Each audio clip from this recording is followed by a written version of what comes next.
Hey everybody, Jason Wehrli with Wehrli Custom Fab. Behind me here today, I've got our new 2020 model Chevy 5500 medium duty truck.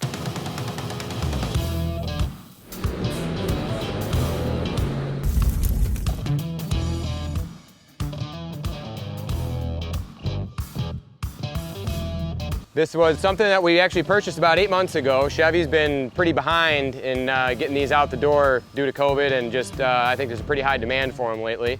So we're gonna have a little bit of a build series here with this truck. We're planning on setting this thing up with quite a few aftermarket features and options, and we're gonna be using it to haul our enclosed 44-foot trailer that we haul the pulling truck around with every pulling season. So one of the first features you'll notice with the new medium duty Chevys is they got the tilt forward style fiberglass hood. Makes it easy to work on and easy to service. This is very similar to an L5P.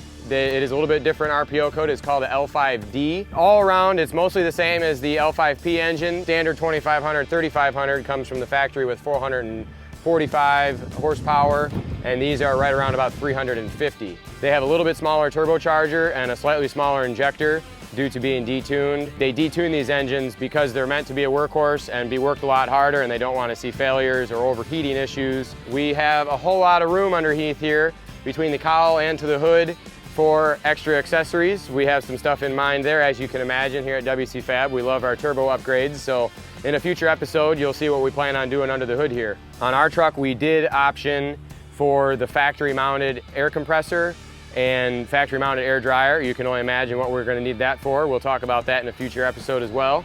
We do have a four-wheel drive unit. So the four-wheel drive trucks, they're quite a bit taller than the two-wheel drive version. They come with a Dana 60 style axle with a very large transfer case. Over here on the driver's side, you'll see a lot of the similarities of your L5P. The turbo is still in the center there with the DOC right behind it. They've mounted the ECM here, pretty easy to access on the side. They do have an electric power assist hydraulic brake setup. They're not air brakes. You can see here they got the manual lockout hubs for four-wheel drive actuation. So we'll show you inside the cab on this truck. The insides of these trucks are identical to what you're gonna see on your typical 2500, 3500 pickups. GM took the same cab that comes on those trucks, and that's what they're using on these international chassis. Unfortunately, they don't let you option them out quite as fancy as, say, a Denali or an LTZ. They only come with rubber floors and cloth seats, but we have some plans to upgrade that. We optioned for a full flow-through center console instead of your 60/40 bench seat. We're not really using this for a work truck. It's gonna be more of a luxury hauler when it's done. Otherwise, the interior is the same as what you'll find on a pickup truck.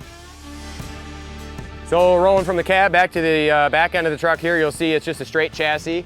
These trucks come from GM as incomplete vehicles. They're meant to get upfitted, whether you're making a service body out of it, doing an ambulance or an RV, or even a roll-off truck, or doing a hauler like we are.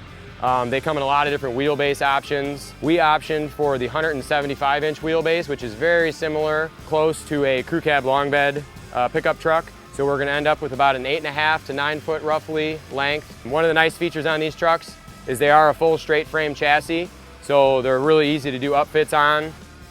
This is a 5500 model, so they got a pretty large leaf spring pack, but we have some plans for that area there we'll talk about later. We did option for the dual tank setup when we ordered this truck, so you got a front tank and a rear tank for a total of, I believe, 65 gallons. So we got plenty of fuel. That's gonna be nice. So thanks for sticking around for part one of our episode on our medium duty 5500 Chevy build here. Like I said, we got a lot of cool stuff in store for this thing. So stay tuned for future episodes, and we're gonna go piece by piece on our upgrades. And if you got any questions, be sure to leave comments below. We've done quite a bit of research on these trucks, and we know quite a few guys that are running them. So if you got questions in regards to the truck, we'd be happy to help answer those for you. We got our truck from the local medium duty dealer, Shimmer Automotive Group in Mendota, Illinois. So be sure to like and subscribe, and stay tuned for more. Thanks a lot.